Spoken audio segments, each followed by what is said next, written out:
This is Collin. He's a Florida local and a riding buddy. He was kind enough to do some real-world, full-face helmet testing for us. Ow! That had to hurt. But we'll get back to Collin in a minute, I promise. When I first traveled outside of Florida to do some mountain biking, I thought, maybe I should buy a full-face helmet since, I'll be going downhill and whatnot, something I don't normally do in Florida. And despite the advice of more experienced mountain bikers, what was that advice? I went ahead and bought a convertible full-face helmet, the Bell Super 3R. Well, as predicted by the more experienced mountain bikers, I didn't use the chin bar at all. But when I made plans to ride a bike park for the first time, I thought about that chin bar. And it was at this point when I realized, like the more experienced mountain bikers told me, I wanted a legit downhill-rated full-face lid. So I bought one on Amazon. The Collin Air Spin. Enter the GoPro Hero 7 Black. I know. Stay with me for a second, it'll only take a second. The stabilization and better image quality got me to buy one, for the intended use of mounting it to the chin bar of a full-face helmet. You had the most style the moment you had a GoPro on your chin. Oh, yeah. That is pretty awesome, ain't it? So naturally, the Super 3R comes back to life, and I attach the GoPro to it, and I start getting great looking footage. So much so, that this combo turned out to be a great helmet to travel with. Full face when filming, half lid when not. My problem with it was the colors, and to be honest, I fell out of love with the color pretty quickly. But this past Christmas, I hinted around to my mom that I was interested in a new helmet, and which, by the way, this is pro tip number 1, and it's a free one for you guys. One of the things parents don't mind spending money on is safety equipment for your hobbies, so keep that in your back pocket when Christmas rolls around. But this is how I ended up with the Bell Super DH, surprisingly even more expensive than the POC Full Face. So let's get into the helmets. If you've seen my last helmet review videos, you know that these helmets fit me really well. Otherwise, I would not have purchased them. I can't talk about fit enough. So yeah, fit. So let's go on to the goggles and glasses. None of these do goggles better than the other. But if I had to rank them, I'd say that the POC does it best, then the Super DH, then the Super 3R. Mainly because of the moto-style visors of the POC and the Super DH.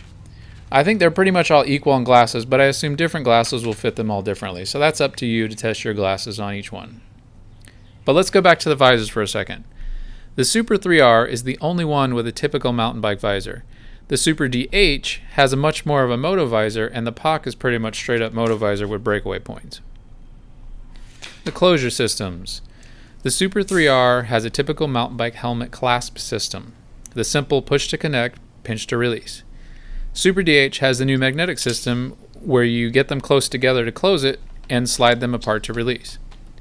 POC uses a more robust version of the typical mountain bike clasp. And it's worth noting that the POC is the most comfortable to put on and take off, followed by the Super 3R, and last the Super DH. The straps on the Super DH are just not smooth and soft as the other ones are, and they do a really good job of scraping the poo out of your ears as you put them on and take them off.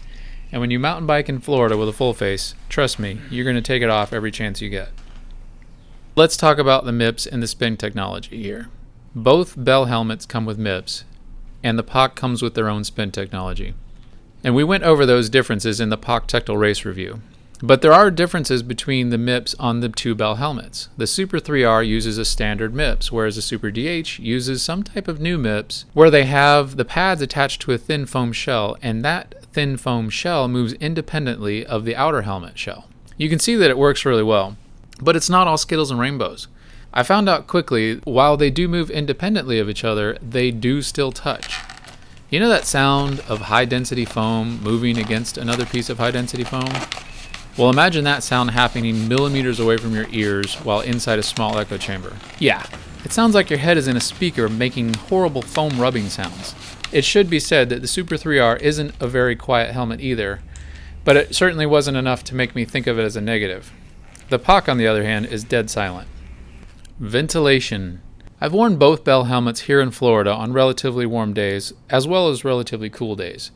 I've only worn the POC during the summer at Snowshoe Bike Park, where the temperatures were really nice. The Super 3R lets in the most air, with 23 vents, followed by the Super DH with 19 vents, then the POC with 18 vents. but I think the POC and the Super DH are fairly close to each other in terms of keeping you cool. Feel. As you might expect, the Super 3R doesn't feel nearly as robust as the Super DH. But given the POC was $25 less than the Super DH, you may be surprised by the POC feeling like a legit moto helmet. Extra features. Clearly the two convertibles have a removable chin bar feature. They all come with a nice helmet bag. The POC came with the neoprene pad replacements, but not cheek pads. The Super DH came with replacement thin pads as well as cheek pads. The Super 3R didn't come with any replacement pads. The POC cheek pads can be removed while the helmet is on to minimize any potential damage of removing the helmet from an injured rider. The Super DH has what they call a sweat guide, which is supposed to take and collect the sweat from your forehead and channel it to this area that they call a sweat pad so that it drips away from your face and not in your glasses or goggles. I'm pretty impressed by how well this works. I have the same feature on another helmet of mine and it doesn't work nearly as well. The Super DH system works as advertised. In closing, it's your noggin and you have to choose the level of protection you want. This one feels like a moto helmet and is priced at $275. This one feels like a nice downhill mountain bike helmet and is priced at $300. This one feels like a normal half lid with a chin bar strapped to it and it cost me $160. But it did keep Collin's face free from injury on this swamp gap crash. Don't worry, he popped right up and asked if his bike was okay.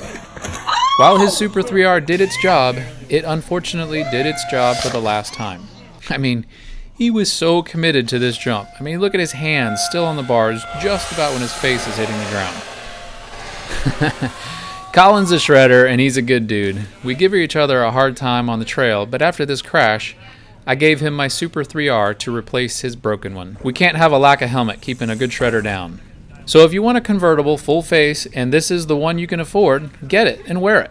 But if money is less of a concern, and this might piss some people off, I still believe that the best fitting helmet is the one you should buy. So get out there and try them on. Yep, that's about all I have to say about that. For now, anyway. So until next time, thanks for watching. Tell me somebody got that on video. For real, I mean it. Thanks for watching. If you like this kind of video, give it a thumbs up and let me know in the comments. And if you haven't already, consider subscribing. Don't forget to hit that bell icon so you get notified of the next video. We'll see you next time.